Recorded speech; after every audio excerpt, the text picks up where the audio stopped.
देखो इधर क्या कहते हैं, जब मनु और शत्रुपा जी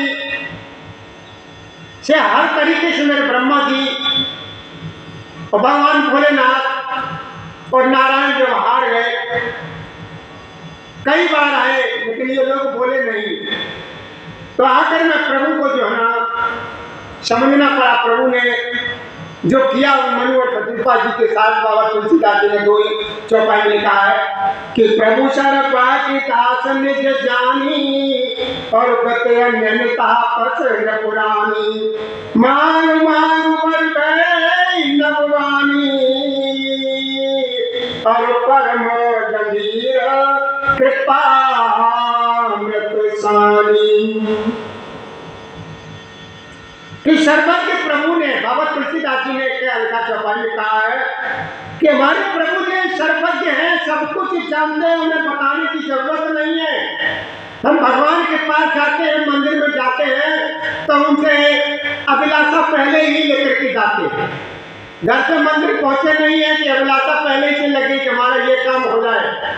भगवान के पास जाओ, भगवान सब कुछ जानते हैं कि इसके पास क्या चीज नहीं है, हमें इसको क्या देना क्या नहीं, भगवान सब जानते होते हैं, लेकिन मांगने से तुम्हारा सब बेकार हो जाता है।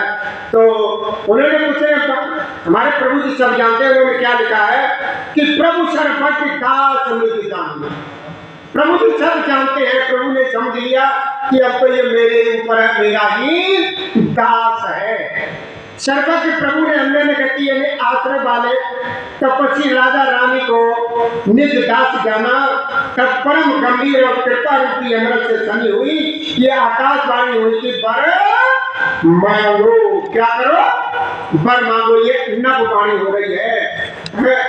अब जो है ना कि मृत के जियावन गिरा सुहाई और श्रवण रंग होई उड़ जो आई, इस हस पुष्ट तन भय सुहाए और मानव भई भवन ते आए। अब ये जब नववाणी हो रही है तो दोनों प्राणियों ने जब सुनी है तो इनके शरीर अष्ट पंजर हो गए थे, बिल्कुल हड्डी हड्डी ढांचा रह गया था। ये आकाशवाणी जब हो रही है तो सुन सुन करके ये समझ लीजिए कि जीने के लिए मरे हुए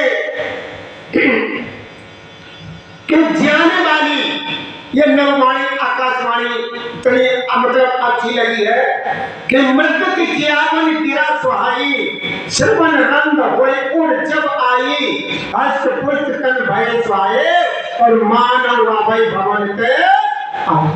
अब दोनों का शरीर ऐसा हो गया, ये नववाणी सुन करके ऐसा लग रहा है कि ये लोग जो घर से नाना तप करने के लिए आए, मुर्गी को भी जिला देने वाली है सुंदर वाणी, कानों के छेदों से होकर के जब हृदय में आई है तब राजा रानी के शरीर ऐसे सुंदर हो गए हैं। ऐसा लग रहा हो कि ये दोनों लोग अभी हाल ही घर से आए हैं। तो भैया देखियो, हमें समझाने का मतलब ये है, तात्पर्य ये है कि भगवान के पास अगर जाते हो तो उनसे कुछ मांगना नहीं, क्योंकि भगवान सर्वज्ञ है, वो सब कुछ जानते हैं कि इसके पास क्या चीज नहीं है, ये क्या चाहता है, तो भगवान बगैर मांगे ही सब कुछ दे देते। मांगना नहीं, भगवान सब कुछ जानते हैं। छीना दे। ये मनु और शत्रुपा का प्रसंग चल रहा है भैया, बाग से।